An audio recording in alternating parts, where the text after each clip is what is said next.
Hello गाईस, कसे आहात सगळे? मस्त आणि मजेत असाल तर मी चैताली तुमचं नवीन एका ब्लॉगमध्ये स्वागत करते.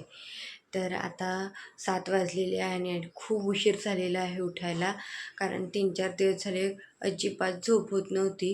तर आता उठली आहे मी. चला पटकन अंगणसडा वगैरे करून येते, झाडांना पाणी वगैरे घालायचं आहे. ते झालं की आज आपल्याला बनवायचे आहे बटाटे आणि साबुदाण्याचे पापड. तर चला मग आपण पटकन अंगणसडा करूया आणि भेटूया आपण मग थोड्याच वेळात. Welcome back to our channel. तर फायनली गाईज माझी अंगणसडा वगैरे झालेला आहे, बाहेरचा पोछा वगैरे, रांगोळी सडा सगळं झालेलं आहे आणि आली आहे आता घरात. तर तुम्हाला दाखवते मी काय काय तयारी केलेली आहे. तर आज आपण बनवणार आहोत झटपट बनणारे साबुदाणा आणि बटाट्याचे उपवासाचे पापड. तर चला मग आपण रेसिपीला स्टार्ट करूया. तुम्ही इथे बघू शकता, मी अर्धा किलो बटाटे हे रात्री सुकळून ठेवले होते, जेणेकरून सकाळी उशीर नको व्हायला. आणि इथे मी 1 ग्लास साबुदाणा आणि 2 ग्लास पाणी 2 ग्लास पाणी आधी उकळून घ्यायचं आहे. त्याच्यानंतर उकळत्या पाण्यामध्ये 1 ग्लास साबुदाणा हा न धुता आपल्याला मिक्स करायचा आहे. गॅस बंद न 1 मिनटं गॅस बंद नाही करायचा, तर थोडं घोळून घ्यायचं त्याला. त्याच्यानंतर गॅस बंद करून ठेवून द्यायचं. जिरं, चवीनुसार तिखट जास्त पाहिजे असेल तर मिरची कमी जास्त तुम्ही आपल्या हिशोबाने घेऊ शकता. आणि काळी मिरी, चवीनुसार मीठ हे आपल्याला घ्यायचं आहे. त्याच्यानंतर मी मिक्सरमध्ये मिरची, जिरं आणि काळी मिरी ही सगळ्यात अगोदर याची पेस्ट करून घेतली. छान अशी बारीक पेस्ट करून घ्यायची आहे याची. त्याच्यानंतर मग ही वेगळी वेगळी पेस्ट तयार करायची आहे, कारण कसं एकत्र पेस्ट केल्याने पापड कसे काळपट होतात, त्याच्यामुळे ही वेगवेगळी पेस्ट करायची आहे. याच्या अगोदर मी एकदा हे पापड केलेले आहेत, तर मी पेस्ट ही एकत्रच बारीक केली होती, त्याच्यामुळे पापड हे काळपट झाले. तर मी आता ही पेस्ट वेगवेगळी तयार केलेली आहे. तर तुम्ही बघू शकता, मिरची, जिरं आणि काळी मिरीची पेस्ट झाल्यानंतर मी इथे बटाटे आणि साबुदाण्याची पेस्ट तयार करत आहे. तर चवीला हे पापड खूप छान वाटतात, एकदम खमंग टेस्टी वाटतात, खूप छान होतात पापड आणि खूप सोपे आहेत. म्हणजे एकटीने पण होतात, कोणाची मदत न घेता पण आपण हे पापड करू शकतो.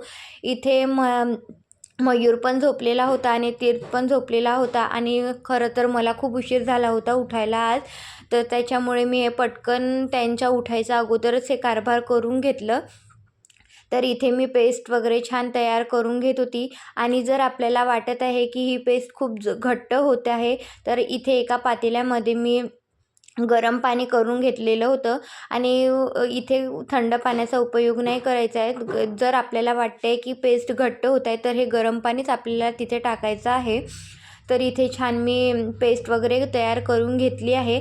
आणि हे पापड कसे एकदम सोपी आहेत, कोणाची मदत न घेता आपण करू शकतो. तर बरं वाटते की कोणाला खूप किचकट असं काम नाही आहे. झटपट होणारे पापड आहेत हे आणि खूप टेस्टी वाटतात. आणि घरी खाणारे असले तर आपल्याला पण असं वाटते की काही करायला पाहिजे बा, म्हणून तीर्थला पण आवडते. आणि लहान मुलं असले की थोडं आपल्यालाही वाटते की काहीतरी चला बा त्यांच्यासाठी पाहिजे बा म्हणून.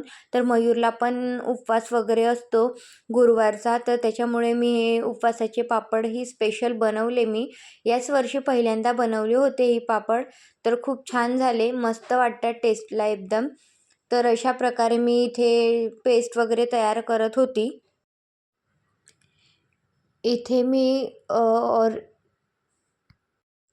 जवळपास या पेस्टमध्ये माझे म्हणजेच एक ग्लास साबुदाणा आणि अर्धा किलो बटाट्यांमध्ये माझे एक 52 ते 53 पापड तयार झाले होते.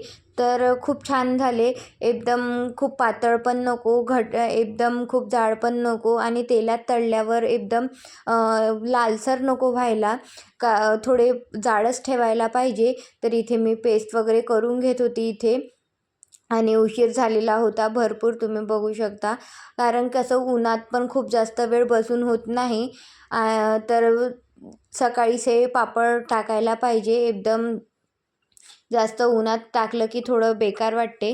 तर इथे तुम्ही बघू शकता, इथे पेस्ट वगैरे तयार झाली. आणि या पेस्टमध्ये मी हिरवी मिरचीची पेस्ट आणि चवीनुसार मीठ इथे घातलेलं आहे. तर ते छान पेस्ट घोळून घ्यायचं. घोळल्यानंतर मग आपल्याला वाटते आहे की इथे खूप घट्ट आहे, तर इथे आपल्याला पाणी घालून घ्यायचं आहे. गरम पाण्याचाच उपयोग करायचा आहे इथे. आणि एवढं घट्ट ठेवायचं पातळ नाही की जेणेकरून आपण प्लास्टिकवर पापड टाकला तर हा पसरायला नको. तर एवढं खूप घट्ट पण नको, खूप पातळ पण नको. तर इथे मी अशी पेस्ट केलेली आहे. तुम्ही बघू शकता, खूप पातळ पण नाही आहे, खूप घट्ट पण नाही आहे. छान अशी पेस्ट तयार झालेली आहे आणि मी इथे टेरेसवर आलेली आहे. तुम्ही बघू शकता, टेरेसवर मी आधीच चटई आणि तिथे प्लास्टिक हातरून ठेवलेला होता. प्लास्टिक छान ओल्या कपड्यांनी पुसून घेतला आणि इथे मी पापड करायला सुरुवात केलेली आहे. तुम्ही बघू शकता, इथे छान थोडे जाडसरच पापड ठेवलेले आहेत मी. आणि एकाच ठिकाणी चमचा खूप फिरवायचा नाही. एकदा जर चमच्यानी टाकलं तर थोडं फिरवलं की बाजूला करायचा. तर अशा प्रकारे तुम्ही बघू शकता, मी इथे पापड करायला सुरुवात केली होती आणि अगदी थोड्या वेळातच, म्हणजे वाटतसुद्धा नाही की खूप वेळ लागतो आहे, म्हणून 15 ते 20 मिनटात हे आपले पापड करून एकदम मोकळे होऊन जातो आपण. तर बघू शकता, इथे मी पापड किती छान एकदम गोल गोल होऊन राहिले छान. आणि खूप जाड पण नको, खूप पातळ पण नको, जेणेकरून आपण तेलात टाकल्यावर खूप जळतात नाही तर मग. आणि पातळ टाकले की पॉलिथिनवरून काढताना सुद्धा तुटतात, म्हणून थोडे जाडसरच ठेवायचे. इथे तुम्ही बघू शकता, माझे सगळे पापड तयार झालेले आहेत. Welcome back to our channel. तर मी 5 साडेपाच वाजता हे जे पापड घातले होते ते काढून आणले, पण पूर्णपणे वाळलेले नाही. तरी पण मी तुम्हाला दाखवते. बघू शकता किती छान असे म्हणजे उद्याची एक ऊन दाखवावं लागेल. तर बघू शकता तुम्ही, छान असे गोल आणि खूप जाड पण नाही, पातळ पण नाही, आणि असे व्हाईट असे छान असे पापड झालेले आहेत आपले. उद्याची एक ऊन दाखवावं लागेल, नाहीतर आणि तळूनसुद्धा मी दाखवेल म्हणजे कसे होतात, काय होतात. टेस्टनी पण खूप छान झाले. तर तुम्हाला ही रेसिपी कशी वाटली नक्की कमेंटमध्ये सांगा, आणि तुम्हीसुद्धा ट्राय करा. आणि केल्यानंतर कसे झाले तुमचे पापड ते सुद्धा मला कमेंटमध्ये नक्की सांगा. व्हिडिओ आवडल्यास लाईक, शेअर, सबस्क्राईब नक्की करा. तर चला मग भेटूया आपण नवीन एका व्हिडिओमध्ये. तोपर्यंत बाय बाय.